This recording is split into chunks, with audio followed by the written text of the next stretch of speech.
Being the founder of a startup is one hell of a journey. There are highs, lows, there are so many things to take care of, there are so many people to manage, there are so many deadlines to meet, there are so many stakeholders, there's so much work to do, but it's one hell of a ride. It's fun, it's exhilarating, it's sometimes frustrating, it's tiresome, but it's worth it. In the end, it's worth it. So, that being said, here are 8 things that I learned as a startup founder myself. Back in 2020, me and a few other people started this thing called NoteFind. You can just Google NoteFind and you can learn more about it. And let's just start with the video. Number one, it's an emotional roller coaster. When you start a company, you have like excitement, enthusiasm, and things like that.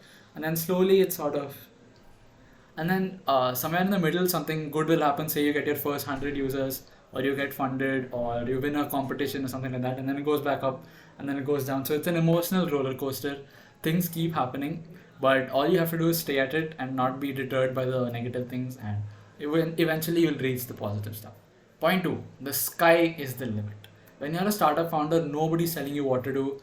You have to figure it out yourself, and literally the possibilities are infinite. You can literally do anything. You can pivot, you can reach out to new audiences, you can market like hell, you can change your product, you can do anything. The sky is the limit. You can reach so many people at just a click of a button, and through ads, through email marketing, through so many other things. Literally, the sky is the limit when you're a startup founder. This is one of the best parts of a startup.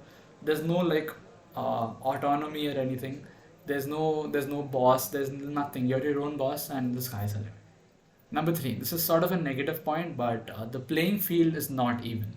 Suppose I have a new business idea as of today, as of this time, and at the same time, Mukesh Ambani has the same business idea.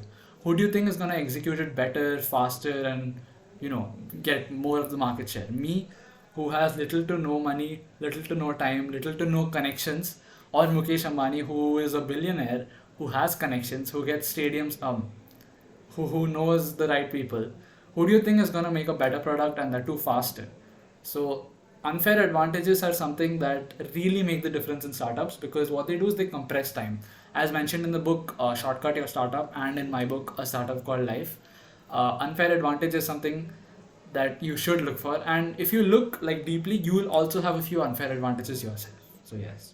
Number four, it's hard to get people on the same page. So when you're in a startup, you need to have all your team members with you on the same mission, on the same goal, and they necessarily have to have the same amount of drive and motivation as you, at least in the initial phases, because the starting 5 to 6 people with you are the ones who really set the tone for the rest of the employees who join in later.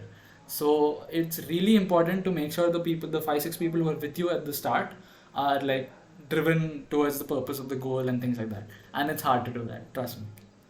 Yeah. Point five. Things take much more time than expected. So in NoteFind, we had set a lot of targets like, yeah, within a month we'll get so and so users. Within a month we'll have so many things. Within 3 weeks, so many things will be done. And it took, I think, 1.5 or 2 times the time that we had expected it to take. So yeah, this happens.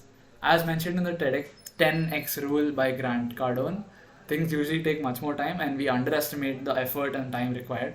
So yeah, that happens. But you still have to put in the efforts, no matter, like, suppose you miss the deadline for doing a particular thing, you still have to do it, because like eventually it has to be done, right? So you can't like just slack off saying, oh, the deadline's done, I missed it, now it's not my fault. You can't do that and start. Yeah. Point six, execution is all that matters. If you have a startup idea, there might be like 4 to 5 other people with the same startup idea, but your execution will be what separates you from the rest. Suppose the others don't like Suppose the others have a rudimentary sense of web development and things like that, their website won't look that great.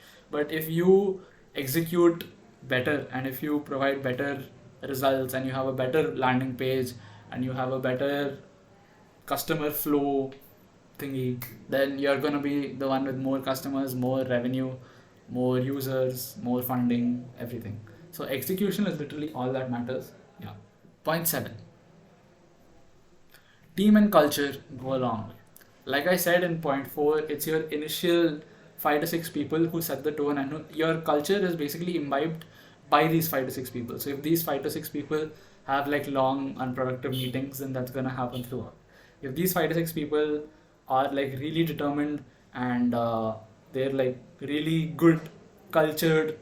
Cultured in the sense that, you know, every company has like this internal culture sort of thing, like playing Secret Santa or going for company outings on weekends or things like that. So that sort of sense has this brotherhood and sisterhood spirit within the company, which is very important because you need to work together for like what, 8 hours. And in the initial stages of a startup, it's much more than 8 hours, but yeah, you need to work for long durations of time. So yes. Point number 8, and this is point number 8 in another video, which is 9 lessons I learned at the age of 18, which is delegation is beautiful. When you're in a startup, you're living in dog days, literally. You don't have much time. You need to get your product out there. You need to get product market fit. You need to do things like that. And yeah. So your 24 hours need to be spent on the most important tasks at hand. It's said that startups drown, they don't starve, because you have too many things to do and you can't do everything. You have to delegate stuff to either outside freelancing people or within your team, because you as one individual cannot get everything done. Let's be fair, let's be real.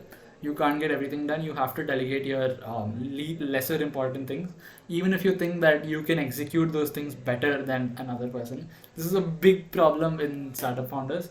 They think that everything has to be perfect, so I'll only do everything. If I give it to someone else, it won't be that great as how much it will be when I do it. But that's a thing you have to do because your time is more valuable. And yes, so that's it. Here, those were 8 things that I had learned myself as a startup founder. If you learned something and you want to share and add to the conversation, please comment below. I'd love to hear your comments. And that's it for now. This is Adit signing off until the next video. Thank you for watching.